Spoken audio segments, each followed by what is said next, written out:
Bonjour, mon nom est Stéphane Richer, votre formateur certifié. Bienvenue à la formation Introduction à SQL. Regardons maintenant les objectifs de la formation. D'abord, nous allons regarder les différents produits Oracle.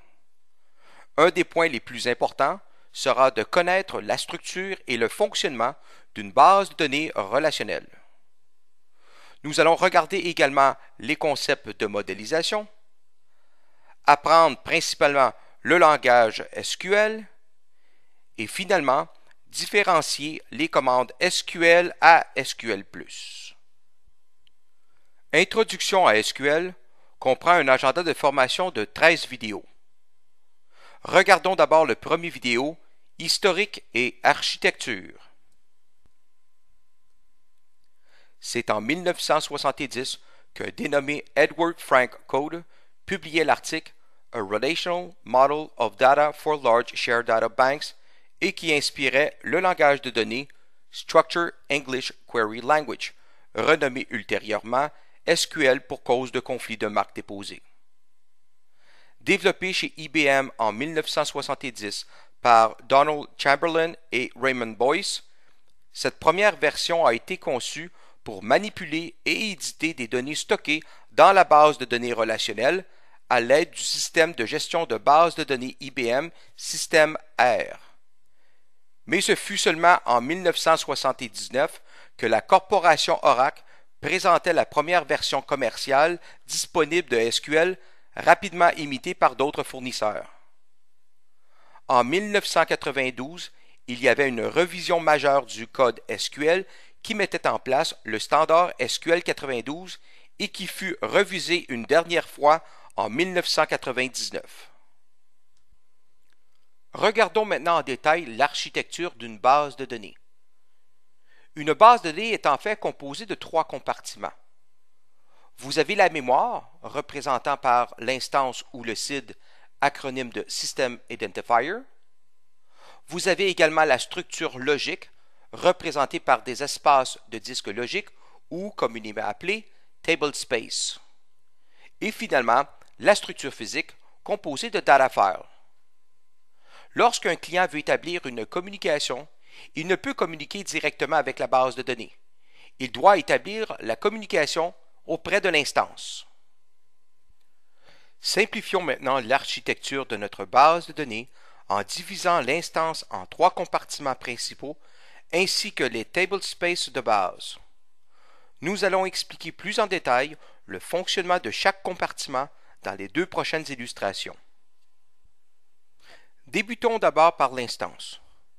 Notons que chaque commande SQL doit s'inscrire à l'intérieur d'un compartiment suite à une évaluation de syntaxe communément appelée parsing.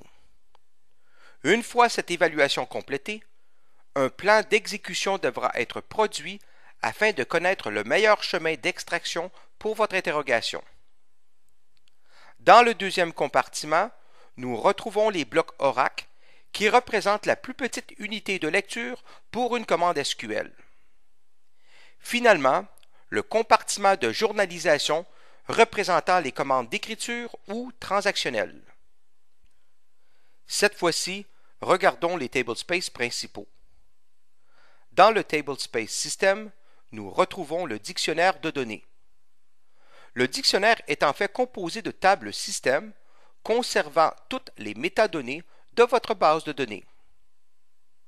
Le second tablespace appelé temp représente un espace temporaire afin de fournir le résultat d'une interrogation triée. Le tablespace undo conserve l'image précédente suite à une modification permettant ainsi d'annuler une commande non désirée. Les 2 derniers tablespaces représentent l'espace pour stocker vos tables et vos index. Regardons maintenant l'exemple suivant d'une requête SQL impliquant un filtre et un triage. Afin de bien comprendre l'exécution de cette requête SQL, j'ai décidé d'activer le traçage afin de voir le plan d'exécution.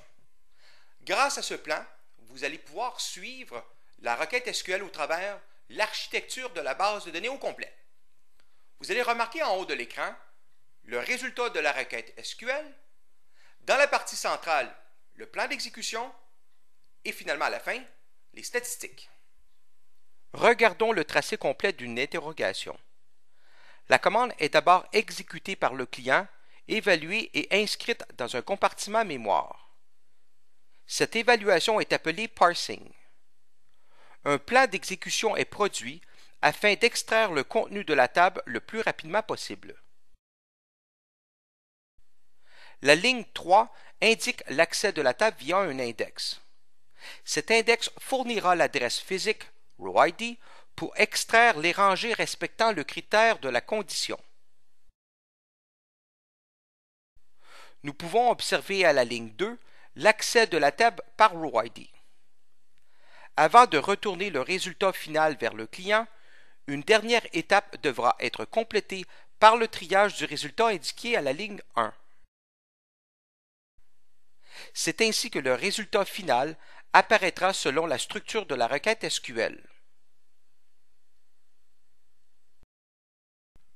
C'est ainsi que se conclut notre première formation. J'espère que vous avez apprécié et je vous invite donc à consulter notre prochaine vidéo. Merci et à la prochaine.